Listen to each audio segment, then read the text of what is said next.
Hello बच्चों, क्या हालचाल, कैसे चल रही है पढ़ाई आपकी? याद हो रहा है नहीं हो रहा है? सुबह उठ पा रहे हो 4 बजे? देखो, आज की जो मोटिवेशन की लेक्चर है वो है आपका 24 आवर्स आपको यूज़ कैसे करना है। ठीक है, ये वीडियो होने वाली है सिर्फ और सिर्फ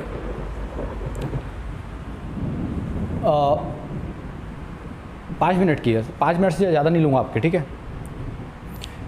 तो हमें क्या करना है, बेसिकली अपने 24 आवर्स बहुत ही इफ़ेक्टिवली यूज़ करना है। और 24 आवर्स अगर आप इफ़ेक्टिवली यूज़ करोगे तभी आप जो है बढ़िया कॉलेज में आप नंबर ला सकते हो अपना, ठीक है। तो अपन को क्या ध्यान रखना है, सुबह जल्दी उठना है,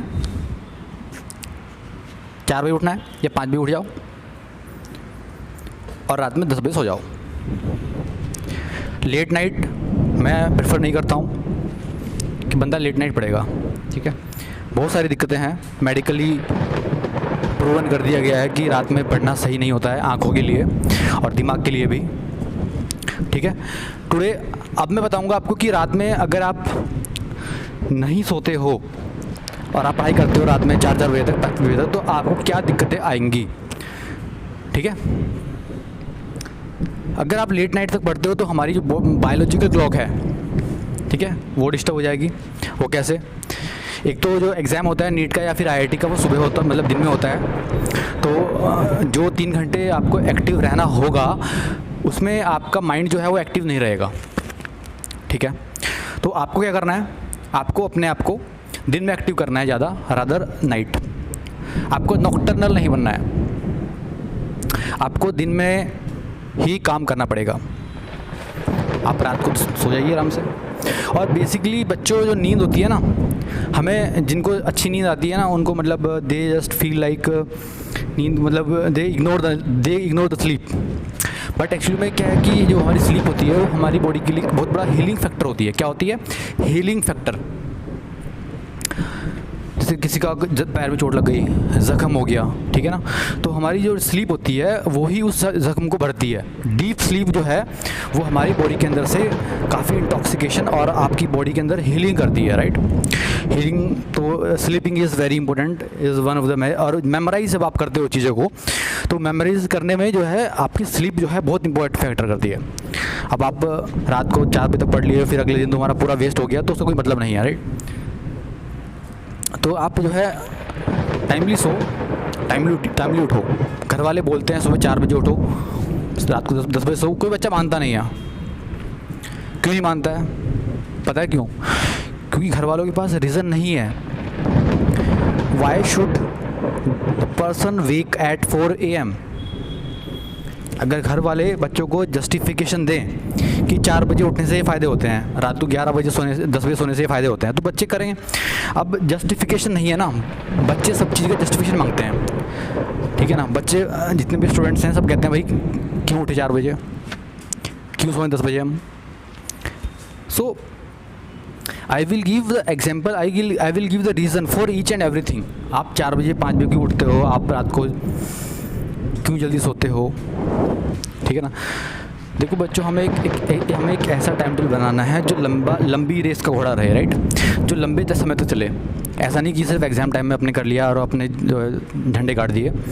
हमें लंबा करना है, मतलब we have to extend it to 100 years. तो जब बात 100 ईयर्स तक जा रही है तो फिर हमें जो है ना एक सेट पैटर्न पे चलना पड़ेगा। अदरवाइज़ तो बॉडी के जो ऑर्गन्स हैं ना वो टाइम से पहले ही जो है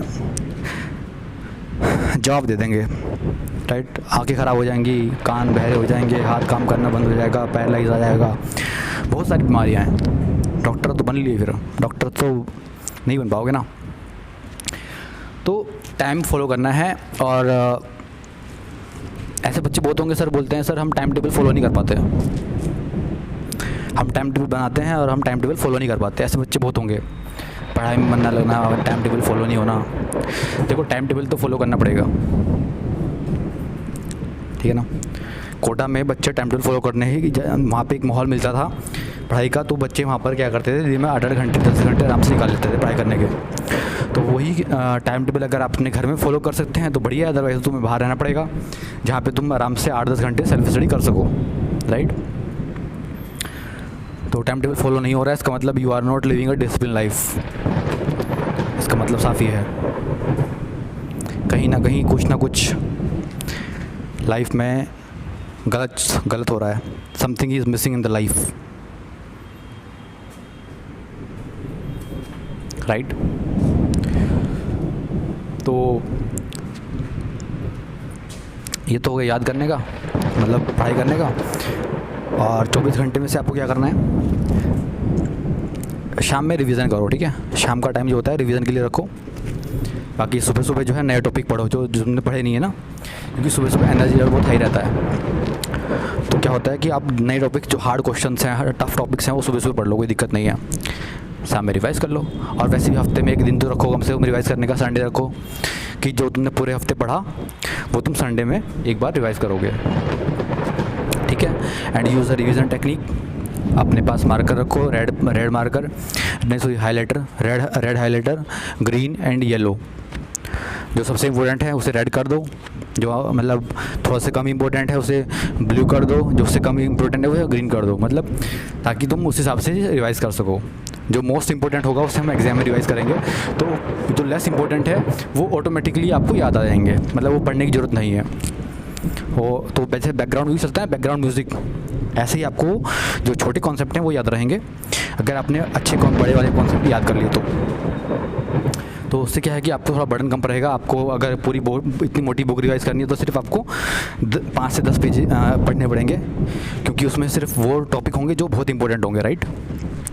तो सारा नहीं पढ़ना है, सारा मतलब एट द एंड सब रिवाइज़ नहीं कर पाएंगे। तो एट द एंड आपको सिर्फ जो है जो इम्पोर्टेंट टॉपिक्स हैं, इम्पोर्टेंट हेडलाइंस हैं, वही आपको पढ़नी पड़ेंगी, राइट। और अपनी जैसे आपका make it a habit of reading newspaper everyday, times of India या फिर द हिंदू जो है अपनी हैबिट में लगाइए, ठीक है ना। उससे फ़ायदा क्या होता है, उससे बाद में जो है इंग्लिश आपकी अच्छी हो जाएगी। और मैक्सिमम जो कोर्सेज़ हैं, एग्ज़ाम्स हैं, वो सब इंग्लिश में आते हैं, तो इंग्लिश आपकी अच्छी होनी चाहिए, राइट। और बाकी जो है डेली का टारगेट आपको सेट करना है कि मेरे को आज शाम तक ये करना है, ठीक है। तो जैसे क्या करना है, मैं आपको एक एग्जांपल देता हूँ। अगर मैं आपको एक हाथी दे दूँ खाने के लिए, तो क्या आप हाथी खा लोगे? नहीं खा पाओगे ना। हाथी को खाने के लिए क्या करना पड़ेगा, उसको पीसेस में काटना पड़ेगा, ठीक है। ऐसे ही जो हमारा कोर्स है नीट का, वो भी एक हाथी की तरह ही है, ठीक है। तो उसे करने के लिए आपको उसे काटना पड़ेगा पीसेस के अंदर, राइट। और फिर आपको क्या करना पड़ेगा, हर एक दिन का एक टारगेट सेट करना पड़ेगा कि आज मुझे इतना करना है, कल मुझे इतना करना है, परसों मुझे इतना करना है, ठीक है। ऐसे कर करके आप पूरे हाथी को खा जाओगे। जो बंदा हो जाएगा एक बार मैं खा जाऊँगा तो हाथी को तो नहीं खा पाएगा वो, ठीक है बच्चों। तो ये टफ एग्जाम्स होते हैं, इसमें क्या करना पड़ता है, आपको लंबा चलना पड़ता है। It's a big marathon, it's not a short race कि आपने जो है दौड़ ली। आपको इसमें जो है लंबी रेस का घोड़ा बनना ही पड़ेगा। Studying 8 to 10 hours should be in your habit. जिस दिन तुम 8 से 10 घंटे ना पढ़ो, उस दिन तुम्हें लगना चाहिए कि कुछ मिसिंग है, समथिंग इज़ मिसिंग, राइट।